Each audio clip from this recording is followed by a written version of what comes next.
Nah, sementara itu di informasi selanjutnya tentang infrastruktur, kita ketahui bahwa minimnya infrastruktur ini tidak menyurutkan semangat siswa untuk menuntut ilmu.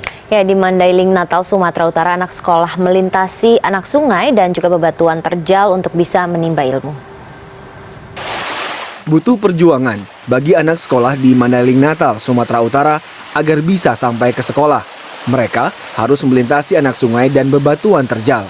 Merlin, salah satu siswa sekolah menengah pertama 7 Panyabungan 1 Atap, harus berangkat pukul 6 pagi agar tidak telat ke sekolah. Jarak antara rumah dan sekolah mencapai 7 km.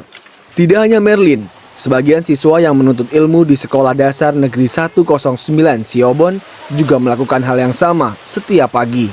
Berangkat jam berapa dari rumah tadi? Jam 6, Pak. Kenapa berangkat cepat kali? Jauh dari rumah ke sekolah, Pak. Berapa jauh rupanya dari rumah ke sekolah? 2 jam, Pak.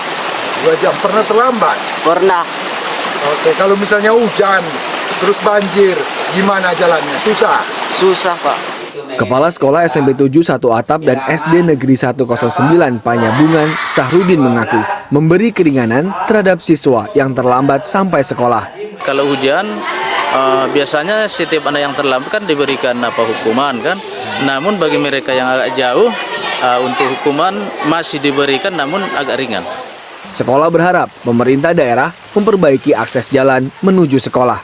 Idris Tanjung, Mandailing, Natal. Guys, kalian lihat berita ini gak sih? Kasian banget gak sih anak-anak harus sekolah nyeberangin sungai dulu. Pemerintah kemana aja sih? Iya, kasihan banget mereka. Masa mereka harus berjuang dulu sih untuk sampai ke sekolah? Tapi lihat gak semangat mereka. Kalau susah mereka tetap rela berkorban loh. Itu luar biasa banget.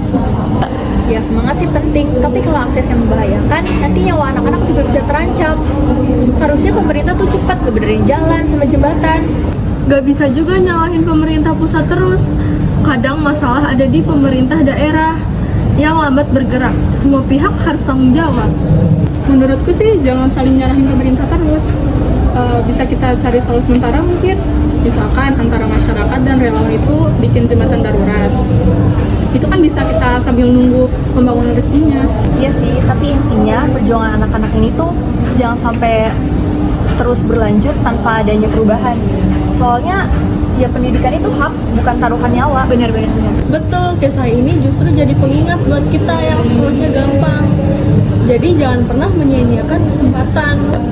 Semangat gak bisa jadi alasan. Kalau misalkan nanti ada anak yang hilang ataupun terluka atau hanyut, kita gak ada yang bisa tanggung jawab kan? Pendidikan itu harusnya mempermudah, bukan mempertaruhkan nyawa. Aku rasa masalahnya kompleks, kadang anggaran ada, tapi sudah birokrasi. Jadi pembangunan infrastruktur di daerah terpencil itu sering tersendat, bahkan malah bisa nggak ada loh. Menurutku solusi nggak harus nunggu lama. Warga sekitar mungkin bisa diajak gotong royong, misalnya bikin jembatan kayu tapi sementara aja. Tapi kita tetap harus menuntut pemerintah untuk membuat pembangunan yang permanen.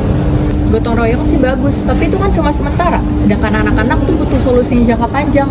Karena jangan sampai setiap generasi malah ngerasain hal yang sama.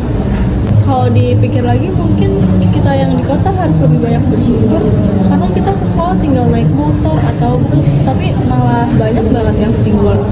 Sedangkan di sana mereka kesusahan tapi tetap berjuang, nggak pernah nyerah. Tapi jangan dijadikan romantisasi penderitaan. Kasian tahu kalau misalkan perjuangan mereka itu dianggap biasa. Penderitaan mereka tuh harus dihentikan melalui tindakan nyata dari pemerintah. Bener, jangan sampai cerita itu cuma jadi berita viral semata terus hilang gitu aja. Harus ada monitoring biar nanti janji pembangunan itu tuh benar-benar janji, bukan hanya sekedar omongan. Intinya kita semua itu punya peran masing-masing. Pemerintah nyediain infrastruktur, rakyatnya gotong royong, kitanya juga bisa nyuarain supaya anak-anak itu bisa berpendidikan dengan aman dan layak. Setuju, karena pendidikan itu hak, bukan suatu hal yang harus diperjuangkan dengan membahayakan diri kita. Betul. Hai, aku Saskia. Halo, aku Miniar. Halo, aku Zahra. Hai, aku Dia. Hai, dan aku Danita. Terima kasih telah menonton. Bye. Bye-bye.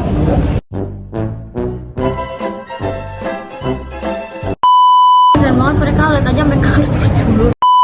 Mereka harus berjuang dulu untuk sampai ke sekolah sih. Sia-sia, karena ya Betul, kisah ini justru jadi membuat pembangunan yang